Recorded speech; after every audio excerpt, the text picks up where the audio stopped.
आप किसकी गुलामी करती हो? 5 की। आंखों की गुलामी आप कर रहे हैं।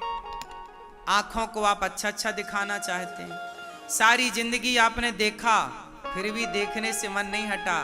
फिर भी आप दिन भर देखते ही तो हो मोबाइल, कहीं वादियां, कहीं कुछ कहीं कुछ। सत्संग में आकर भी लोग मोबाइल देखते हैं, क्योंकि ये इंद्री है, ये आंख है, ये परेशान करती है। ये आंखों का दोष है जो आपको संसार में उलझाए रखती है। इसलिए आंखों से कहो, ऐ आंख जगत को बहुत देखा। अच्छा बताओ, क्या बाकी है अब देखने को? बोलो, क्या नहीं देखा आप लोगों ने? बोलो। संसार की हर सुंदर चीज आपने देखी। कमल देखा, कितना सुंदर है। नदियां देखी, कितनी सुंदर है। पशु पक्षी देखे, कितने सुंदर है। इतना कुछ आपने देखा, पर देखने से क्या मन भरा? आंखें और कहती हैं, आंखें और प्यासी हैं, और दिखाओ और दिखाओ और दिखाओ। देखते देखते एक दिन ये आंखें बंद हो जाएंगी और इच्छाएं जस की तस खड़ी रहेंगी। तो आंखें आपको ठग रही हैं। इसलिए आंखों से कह दो, आंख सबको बहुत बार देख लिया, अब तो केवल जगत को बहुत देखा, अब जगन्नाथ को देखते हैं, अब भगवान को देखते हैं। अब आंखों को भगवान की तरफ मोड़ दो, देखें तो केवल भगवान को देखें।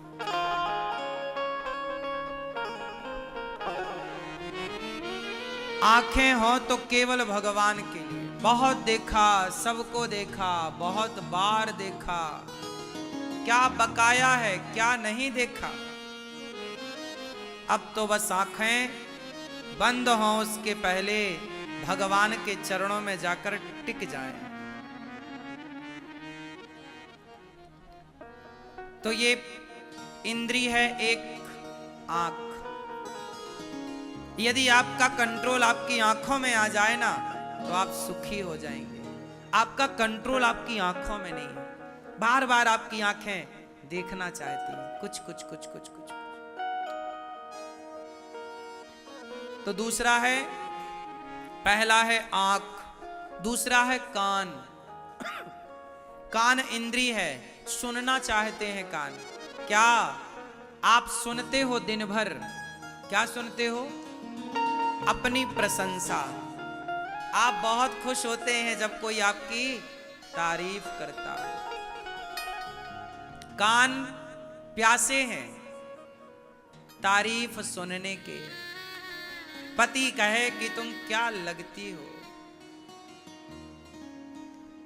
सास कहे कि वाह मेरी बहू कितनी बढ़िया है, जेठानी कहे कि मेरी देवरानी तो सारा काम करती है, कितनी अच्छी है, बेटा कहे मेरी माँ तो सबसे बेस्ट उत्तम, आपके पड़ोसी कहें, पड़ोसन कहें कि वाह बहू हो तो ऐसी, माँ हो तो ऐसी, पत्नी हो तो ऐसी। आप सबसे अपनी तारीफ सुनना चाहते हैं। और कोई आपकी तारीफ ना करे, आपकी बुराई करने लग जाए, आप गुस्सा हो जाए, बुराई करता नहीं, जानता नहीं। कान तारीफ सुनने के आदी हो गए और सारी जिंदगी आदमी अपनी बड़ाई सुनता, अपनी तारीफ सुनता और सुनता सुनता मर जाता है।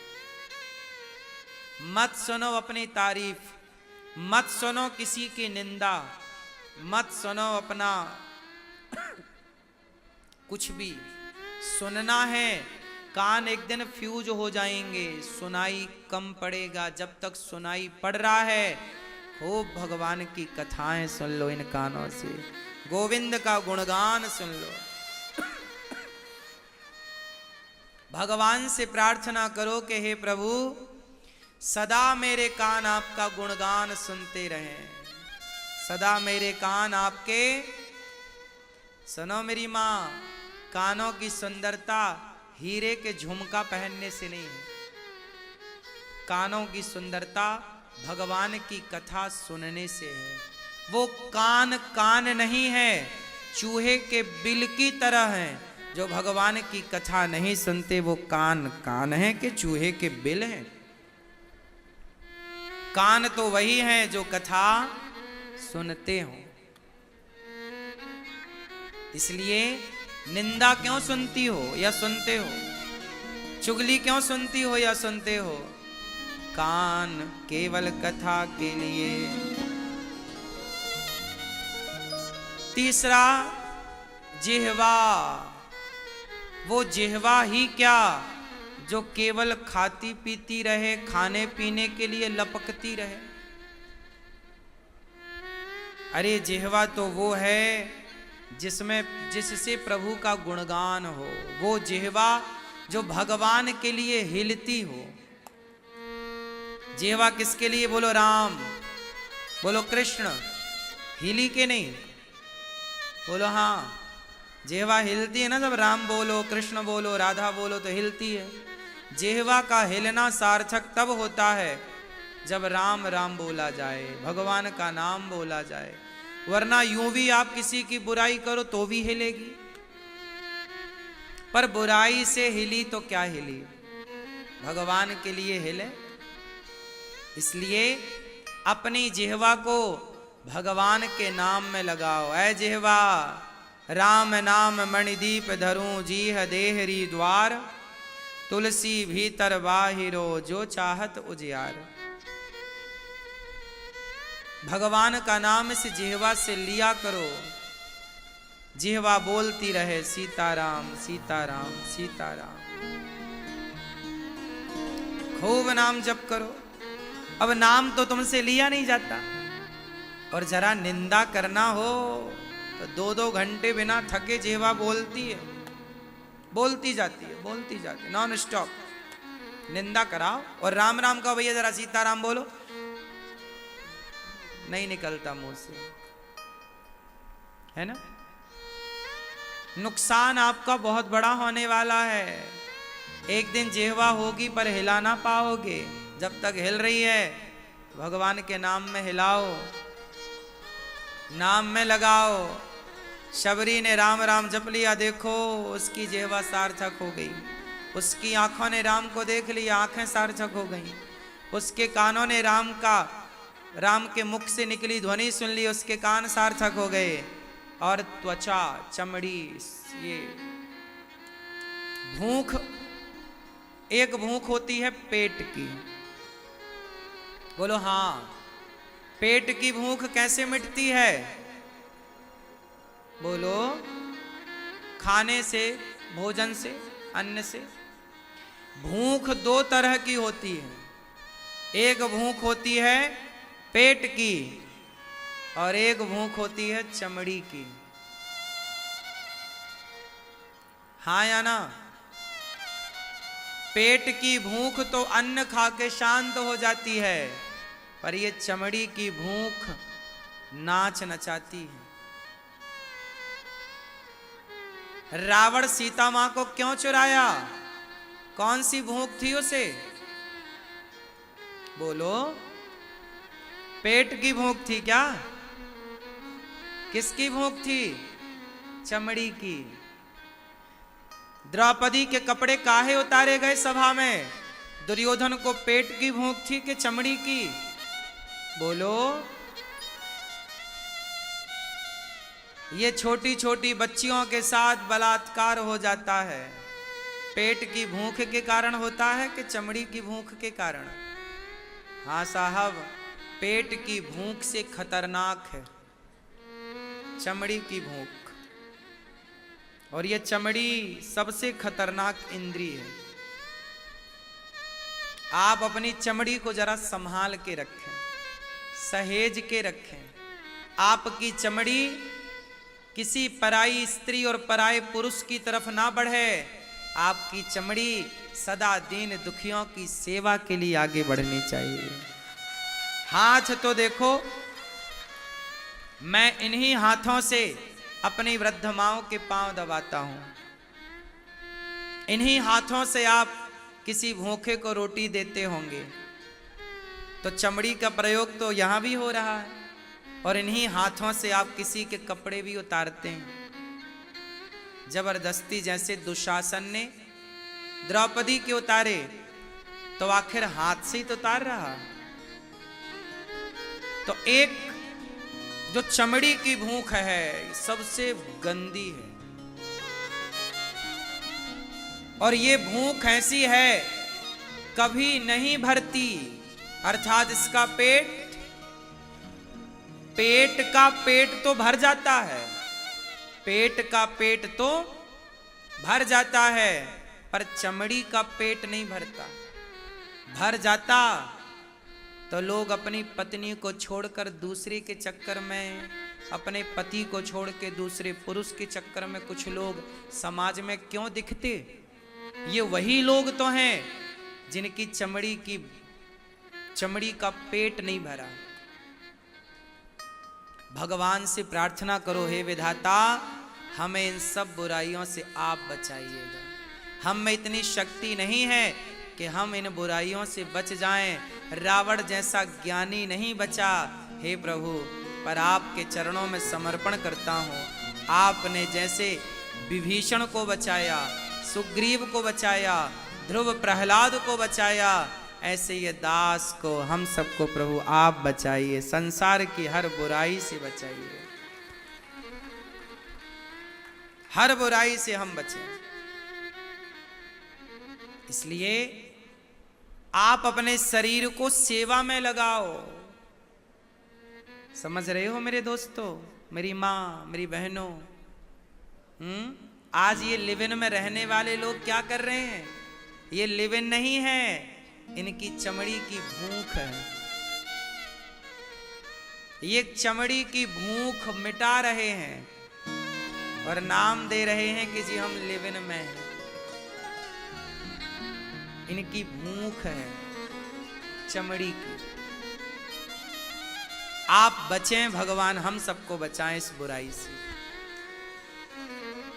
तो आंखों को भगवान में लगाओ दर्शन के लिए, कानों को भगवान की कथा में लगाओ, और अपने त्वचा को, शरीर को, शरीर के अंग अंग को, पांव है तो दौड़कर सत्संग में जाएं, तीर्थों में जाएं, भगवान का दर्शन। पांव से तो चल के बिहारी जी जाओगे। हाथ है तो किसी दीन दुखी की सेवा करो, बेसहारा का सहारा बनो। जैसे ये दास अनिरुद्ध ने, हमने पूरा शरीर अपना सेवा में लगा रखा है, पूरा शरीर हमारा सेवा में है। देखो, चमड़ी को बिजी करो, सेवा में बिजी करो। तो यदि ये बिजी यहां नहीं भई तो कहीं और फिर मांगेगी आपसे चमड़ी के, अब उस तरफ ले जाओ।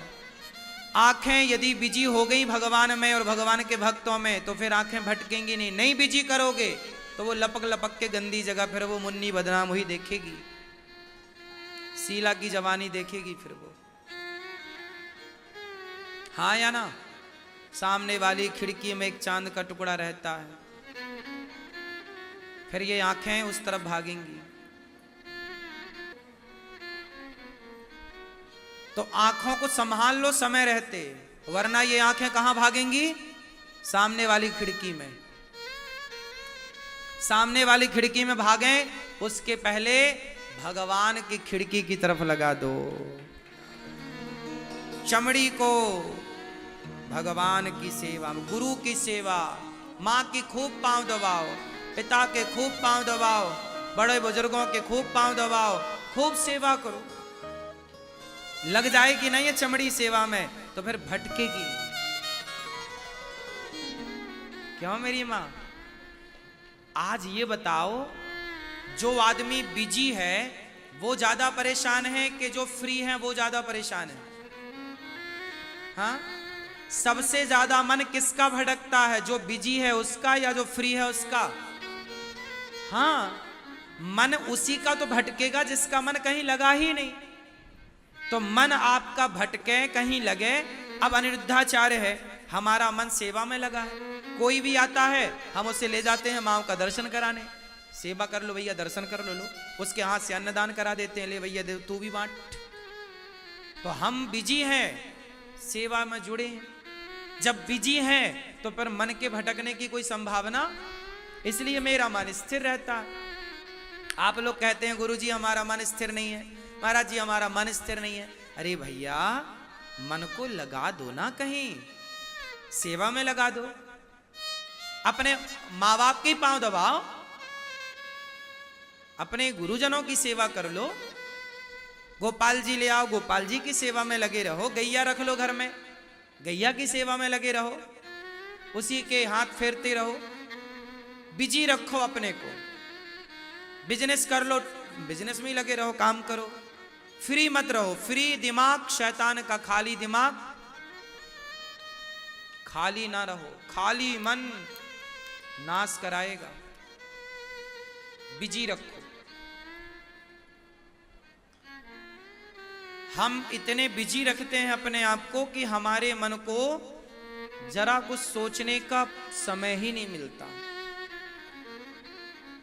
इतना बिजी रखता हूं अपने आप को, एक एक मिनट का मैं उपयोग करता हूं, एक मिनट, एक एक सेकंड की कीमत मैं जानता हूं। आप लोग तो यूं ही पड़े पड़े समय बिताते रहते हैं, बिजी नहीं है लोग। कुछ ना काम हो तो माला लो और बैठ जाओ, सीताराम सीताराम सीताराम सीताराम सीताराम सीताराम सीताराम सीताराम सीताराम। कोई काम नहीं तो माला घुमाओ, बिजी रखो। हमारे ऋषि मुनि बड़े वैज्ञानिक थे कि भैया माला जप, उन्हें पता था कि तुम फ्री हो, कोई काम तो है नहीं तुम्हारे पास, तो माला जपो। क्योंकि माला नहीं जपोगे तो तुम्हारा मन कुछ और जपाएगा।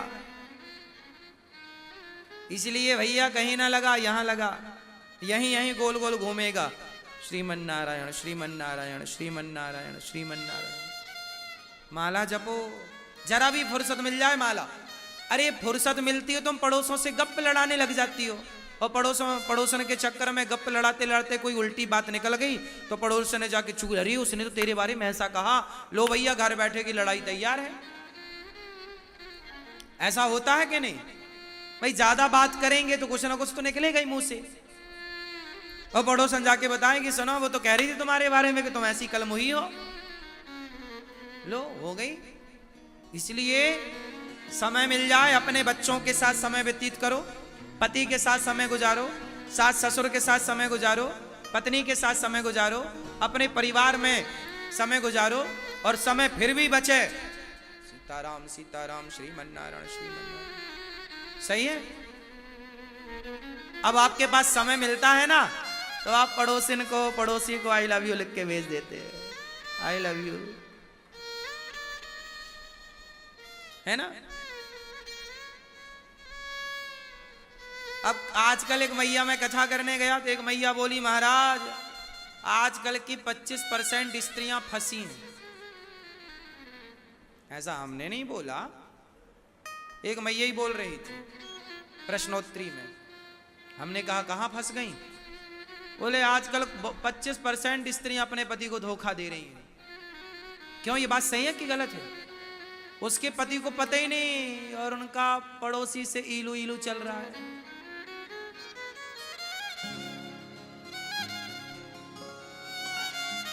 बॉस से इलू इलू हो गया है। क्यों, ये बात सही है? पता नहीं किस रूप में देखो, तो आजकल यही चल रहा है। पुरुषों का उस मैया ने बताया 50%। बोले 50% पुरुषों का है आजकल, 50%। उस मैंने नहीं, ये मेरी गणित बिल्कुल नहीं है, प्रश्नोत्तरी में और रिकॉर्डर है, वो प्रश्नोत्तरी में आप सुन लेना।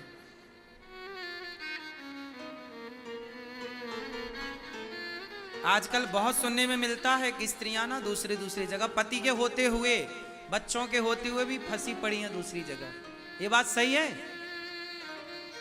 50-25% नहीं तो फिर भी कुछ परसेंट तो होगा ही, हाँ या ना? और पुरुषों को भी आप देखते ही हैं, कुछ पुरुषों को कि पत्नी है अच्छी खासी, बच्चे हैं, अच्छी खासी जिंदगी सेट है, फिर भी वो पड़ोसन से सेट है, परेशान है।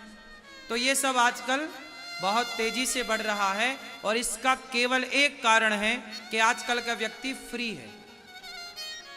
क्या है? फ्री है।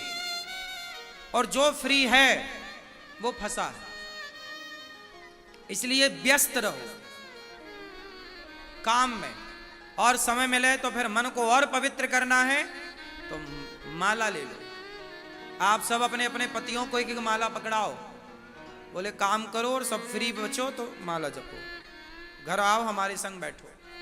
पति के संग बात करता नहीं है, पति के संग बात करती नहीं, पत्नी के संग बात करता नहीं, और मोबाइल पे देखो तो हर सबको आई लव यू लिख के भेज रखा है। कोई तो एक्सेप्ट करेगी या करेगा? हाँ या ना? तुमने भी भेजा किसी को? नहीं? खाओ मां कसम कि नहीं भेजा आई लव यू। किसी को तो भेजा होगा तुमने, किसी को नहीं। मत भेजना। इस आई लव यू ने नाश कर रखा है सबका। शुरुआत सबकी यहीं से होती है, सब सीरियस ले लेते हैं, ये सब मजाक है। कसमें वादे प्यार वफा सब बातें हैं, बातों का क्या। गाना सुना के नहीं? मन्ना डे जी बोले कसमें वादे प्यार वफा सब बातें हैं, बातों का क्या। कोई किसी का नहीं ये झूठे, कोई किसी का नहीं ये झूठे, नाते हैं नातों का क्या। कसमें वादे प्यार वफा सब बातें हैं, बातों का। ये सब बातें हैं, सीरियस मत लिया करो। तो हमारी आंख, हमारे कान, हमारे चमड़ी और हमारी नाक सदा ये कौन सी गंध लें? जैसे भगवान को चढ़ा हुआ पुष्प, उसे सूंघ लो, उसे निर्माल्य कहते हैं, वो गंध लेनी चाहिए। इत्र डायरेक्ट आप लोग इत्र खरीद के ले आते हैं और सीधा मारते रहते हैं बॉडी पे, ये गलत तरीका है। कभी भी इत्र या परफ्यूम या कोई भी चीज अपने लिए नहीं लानी चाहिए, भगवान के लिए। वो इत्र पहले भगवान जी को लगाओ, भगवान जी के इत्र से मालिश करो। कोई भी परफ्यूम पहले भगवान को डालो, और फिर भगवान को डालने के बाद वो बन गया प्रसादी इत्र। तो फिर वो प्रसादी इत्र लेने की परंपरा है, अपने लिए इत्र नहीं, भगवान का प्रसादी इत्र हो, है ना? क्या हो? जैसे स्त्रियां मांग भरती हैं, आप सिंदूर खरीद के लाती हो बाजार से, सीधा मांग में भर लेती हो, ये गलत तरीका है। सिंदूर लाओ, सबसे पहले श्री किशोरी जी को, श्री सीता जी को, लक्ष्मी जी को, मां भगवती को पहले सिंदूर अर्पित करो। पहले माता जी की मांग में सिंदूर लगाओ। आपके घर में सीता जी का चित्र हो, लक्ष्मी जी का चित्र हो, लक्ष्मी नारायण तो सबके घर होने ही चाहिए। सुन लो, क्या होने चाहिए? लक्ष्मी नारायण जी सबके घर होने चाहिए। सिंदूर लाओ, पहले लक्ष्मी जी के लगाओ, फिर वो सारा सिंदूर आपके लिए क्या बन गया? थोड़ा सा उनका सिंदूर जो प्रसादी बचा वो उसमें मिला लो, फिर वो प्रसादी सिंदूर से अपनी मांग भरनी चाहिए। हे मां, जैसे आपकी मांग का सिंदूर अमर है, ऐसे हमारे भी मांग का सिंदूर अमर हो जाए। प्रसादी सिंदूर